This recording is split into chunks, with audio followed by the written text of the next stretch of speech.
ओम शांति। 30-3-22 की वाणी है। मीठे बच्चे, तुम बाप के बने हो इस दुनिया से मरने के लिए। ऐसी अवस्था पक्की करो जो अंत में बाप के सिवाय कोई भी याद न आए। प्रश्न है, सबसे तीखी आग कौन सी है जो सारी दुनिया को इस समय लगी हुई है? उसको बुझाने का तरीका सुनाओ। उत्तर, सारी दुनिया में इस समय काम की आग लगी हुई है। यह आग सबसे तीखी है। इस आग को बुझाने वाली रूहानी मिशन एक ही है। इसके लिए स्वयं को फायर ब्रिगेड बनाना है। सिवाय योग बल के यह आग बुझ नहीं सकती। काम विकार ही सबकी सत्यानाश करता है। इसलिए इस भूत को भगाने का पूरा पुरुषार्थ करो। गीत महफिल में जल उठी क्षमा परवाने के लिए। ओम शांति। जो अच्छे सर्विसेबल बच्चे हैं वह इस गीत के अर्थ को अच्छी रीति समझ जाते हैं। इस गीत को सुनने से सारे सृष्टि चक्र, रचता और रचना के आदि मध्य अंत को जाना जाता है। गीत बजाया जाता है कि मनुष्य जान जाए। किस द्वारा? ज्ञान के सागर द्वारा। बच्चे जानते हैं कि हम बाप के बनते हैं इस पुरानी दुनिया से मरकर अपने परम धाम में जाने के लिए। यह पुरुषार्थ और कोई करा न सके सिवाय एक बाप के। बाप कहते हैं, मेरा बनने से तुमको इस दुनिया से मरना होगा। पिछाड़ी में ऐसी अवस्था पक्की होनी चाहिए जो सिवाय एक बाप की याद के और किसकी भी याद न आए। तुम बच्चे जानते हो, क्षमा आई है परवानों को सांस ले जाने के लिए। परवाने तो ढेरों के ढेर है। प्रदर्शनी में भी देखो कितने ढेर आते हैं। कई बच्चे तो प्रदर्शनी का अर्थ भी नहीं समझते होंगे। पुरानी दुनिया को फिर नई दुनिया बनाने की प्रदर्शनी। पुरानी दुनिया का विनाश हो, नई दुनिया की फिर स्थापना कैसे होती है, यह संगम पर ही दिखाया जाता है। दोनों इकट्ठे तो हो न सके, एक खत्म होनी है जरूर। तुम्हारे में भी जो अच्छे बच्चे हैं वह जानते हैं, राम राज्य अर्थात नई दुनिया स्थापन हो रही है। राम राज्य स्थापन होने के बाद रावण राज्य खत्म हो जाएगा। जब तुम राम राज्य के भांति बनते हो तो तुम्हारे में कोई भी भूत नहीं होना चाहिए। भूतों को भगाने की कोशिश करनी चाहिए। पहले काम अग्नि को बुझाना है, अपने लिए फायर ब्रिगेड बनना है। यह आग सबसे तीखी और बिल्कुल गंदी है। सिवाय योग बल के बुझा नहीं सकते। सो भी यही सवाल है सारी दुनिया का। सबको काम की आग लगी हुई है। इस आग को बुझाने वाली रूहानी मिशन एक ही है। उनको जरूर यहाँ आना पड़े। कहते भी हैं, है पतित पावन आओ। पतित कामी को कहा जाता है। हे काम की आग को भस्म करने वाले आओ। यहाँ मेजॉरिटी तो पतित है। भल कोई पवित्र रहते हैं। तुमको युक्ति बताता हूँ, इनको कैसे बुझाओ। यह काम अग्नि भी सतो रजो तमो में आती है। तमो प्रधान वह है जो बिल्कुल रह नहीं सकते, आग लगी रहती है। मनुष्य की सत्यानाश यह काम विकार करता है। सतयुग में कोई दुश्मन होता नहीं। वहां न रावण होता, न मनुष्य के दुश्मन होते। तुम समझाते हो भारत का सबसे बड़ा दुश्मन रावण है। खेल ही सारा भारत पर बना हुआ है। सतयुग में राम राज्य, कलयुग में रावण राज्य। कार्टून में भी दिखाया है, वह भी मनुष्य, यह भी मनुष्य। देवताओं के आगे हाथ जोड़कर जाकर कहते हैं, आप सर्वगुण संपन्न हो, हम पापी दुखी हैं। यह भारत श्रेष्ठाचारी पावन था जरूर, जहाँ देवी देवताएं राज्य करते थे। लक्ष्मी नारायण और राम सीता दोनों का राज्य था। है उन्हों का घराना। प्रजा का चित्र तो नहीं बनाएंगे। अब बाप कितना सहज करके समझाते हैं।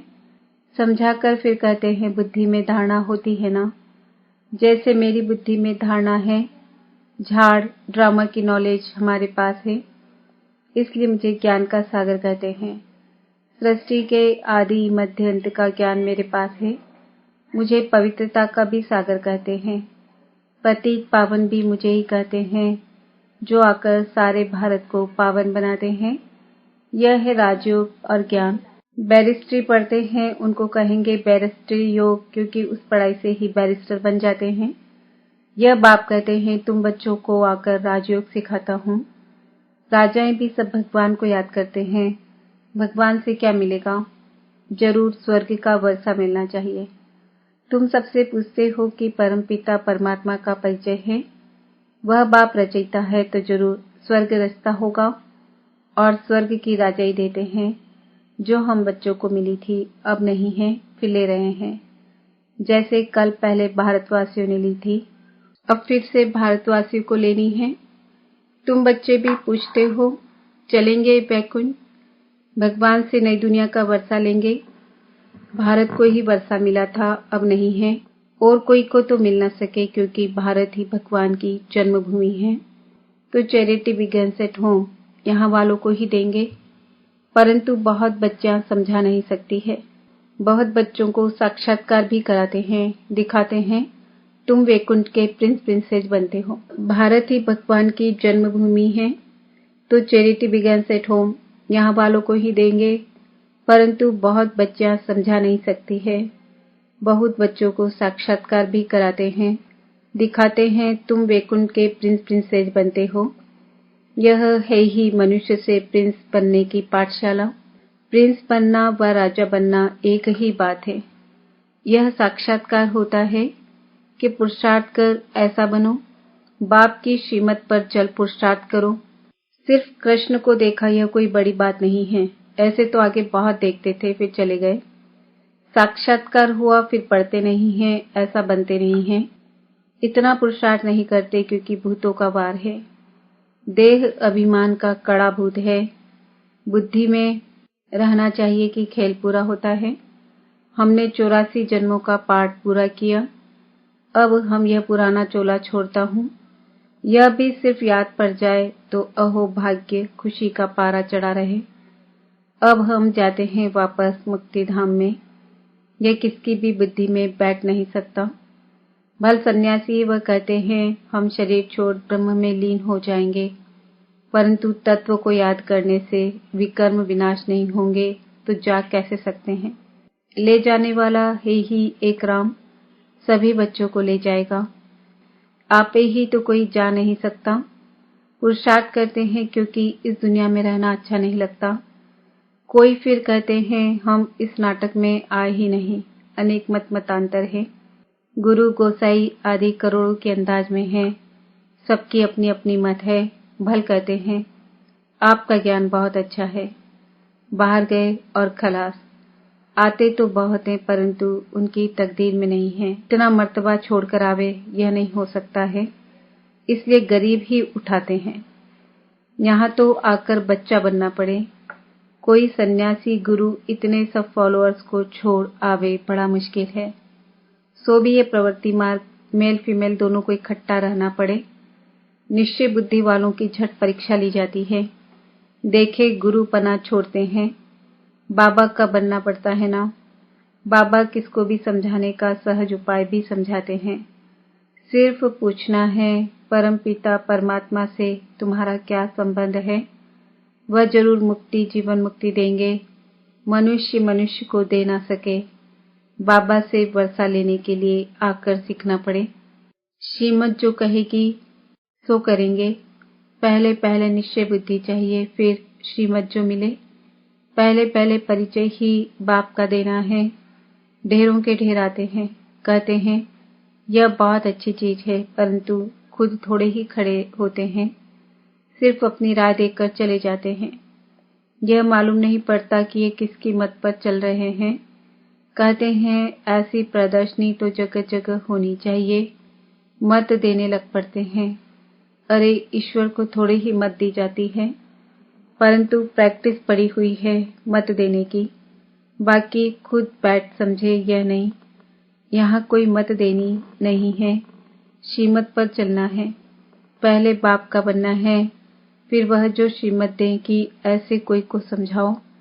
फिर जब किसको समझावे वह लिख कर दे कि मुझे तो श्रीमत पर चलना है, तब समझे कि कुछ ठीक समझा है। आते तो ढेर हैं, परंतु अच्छी तरह समझते नहीं हैं। ज्ञान के मत वाले बनते नहीं। इस समय सब है भक्ति के मत वाले, जब तब पाठ आदि सब भक्ति के लिए करते हैं। भगवान कहते हैं आधा कल्प तुमने भक्ति की है। भगवान से मिलने के लिए सब भगत ठहरे, भगवान तो एक ही है। एक को ही कहते हैं पतित पावन, तो खुद भी सब पतित ठहरे। यह है रावण राज्य, इस कल्प के संगम का ही गायन है। कल्प के संगम युगे युगे बाप आते हैं। सतयुग है कल्याणकारी स्वर्ग, कलयुग है अकल्याणकारी नर्क। रावण है अकल्याणकारी, राम है कल्याणकारी। यह नॉलेज बच्चों की बुद्धि में टपकनी चाहिए। ओना रहना चाहिए कि जाकर विचारों का कल्याण करें। कोई कोई में ऐसी खामी है जो उनसे सब हैरान हो जाते हैं। कहते हैं बाबा फलाने में यह गुण है। बहुत समाचार आते हैं। बाबा का कहना है समाचार दो तो सावधानी मिले। कोई अवगुण होगा तो सर्विस कम करेंगे। आजकल पढ़े लिखे विद्वान पंडित तो बहुत है, वह बहुत तीखे हैं। कच्चे बच्चों का तो माथा ही खराब कर दे, इसलिए तीखे तीखे बच्चों को बुलाते हैं। समझते हैं यह हमारे से होशियार है। प्रदर्शनी से भी बाबा समाचार मांगते रहते हैं। कौन कौन अच्छी सर्विस करते हैं, इसमें बड़े होशियार चाहिए। कोई बोले तुम शास्त्र आदि पढ़ते हो, बोलो यह तो हम जानते हैं। यह वेद शास्त्र जन्म जन्मांतर सब पढ़ते आए हैं। अभी हमको बाबा का डायरेक्शन है कि कुछ नहीं पढ़ो। मैं जो सुनाऊं वह सुनो, मेरी मत पर चलो। मुझे याद करो तो विकर्म विनाश होंगे। अभी मौत सामने खड़ा है। मैं आया हूँ तुमको ले जाने के लिए। मैं तुम्हारा बाप हूँ। तुमको मुक्ति जीवन मुक्ति दूंगा। हर एक को ड्रामा अनुसार पहले मुक्ति में जाना है, फिर जीवन मुक्ति सतो प्रधान में आते हैं। इसलिए कहा जाता है सर्व के सद्गति दाता सर्वोदया। सर्व में सारी दुनिया आ जाती है। सर्व माना सारी दुनिया का बाप समझाते हैं। वह सब है अल्पकाल हद के सर्विस करने वाले। बेहद का सर्वोदया लीडर तो एक ही है। सारी विश्व पर दया कर विश्व को बदलने वाला है। तुम जानते हो बाबा हमको विश्व का मालिक बनाने आए हैं। एवर हेल्दी वेल्दी बन जाएंगे। परंतु इतना भी किसको बुद्धि में नहीं बैठता। 2 अक्षर भी बैठे तो अच्छा है। हम भगवान बाप के बच्चे हैं। भगवान से स्वर्ग का वर्षा मिलना चाहिए। मिला हुआ था, अब नहीं है, फिर मिल रहा है। बाप कहते हैं मुझे याद करो, वर्षे को याद करो। 1-2 को यही मंत्र दो तो मैं तुम्हारा बेहद का बाप हूँ। धर्म स्थापना के लिए धक्के तो खाने पड़ते हैं। बुद्धि में यह रहना चाहिए कि अब नाटक पूरा होता है, बाकी थोड़ा समय है, जाना है अपने घर, फिर हमारा नए से पाठ शुरू होगा। यह बुद्धि में रहे तो बहुत अच्छा। तुम बच्चों के कदम कदम में पदम भरे हुए हैं। बड़ी जबरदस्त कमाई है। खुद भगवान कमाई करने की राय देते हैं। राय पर चलने से स्वर्ग में तो पहुंच जाते हैं, परंतु स्वर्ग में भी फिर ऊंच पद पाना चाहिए। यह कमाई है चुपचाप करने की। कर्मेंद्रियों से कर्म करो परंतु दिल साजन की तरफ हो, बस बेड़ा पार है। बड़ी जबरदस्त कमाई है। बाप की सर्विस में रहने से ऑटोमेटिकली बहुत आमदनी होती है। अच्छा, मीठे मीठे से किल दे बच्चों प्रति माता पिता बाप दादा का याद प्यार और गुड मॉर्निंग। रूहानी बाप की रूहानी बच्चों को नमस्ते। हम रूहानी बच्चों की रूहानी बाप दादा को याद प्यार गुड मॉर्निंग नमस्ते ओम शांति।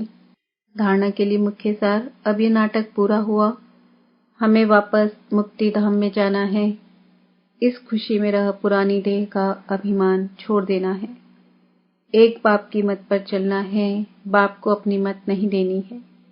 निश्चय बुद्धिपन बाप की जो श्रीमत मिली है उस पर चलते रहना है। वरदान। भिन्न भिन्न स्थितियों के आसन पर एकाग्र हो बैठने वाले राजयोगी स्वराज्य अधिकारी भव।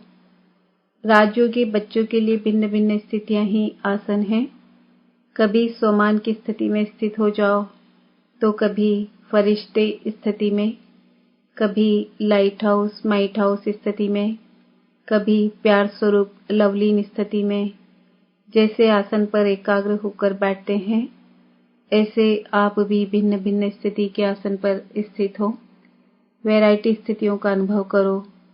जब चाहो तब मन बुद्धि को ऑर्डर करो और संकल्प करते ही उस स्थिति में स्थित हो जाओ। तब कहेंगे, राजयोगी स्वराज्य अधिकारी। स्लोगन, वफादार वह है जिसे संकल्प में भी कोई देहधारी आकर्षित न करे। ओम शांति। आज का सोमान है, मैं आत्मा स्वराज्य अधिकारी हूँ। ओम शांति।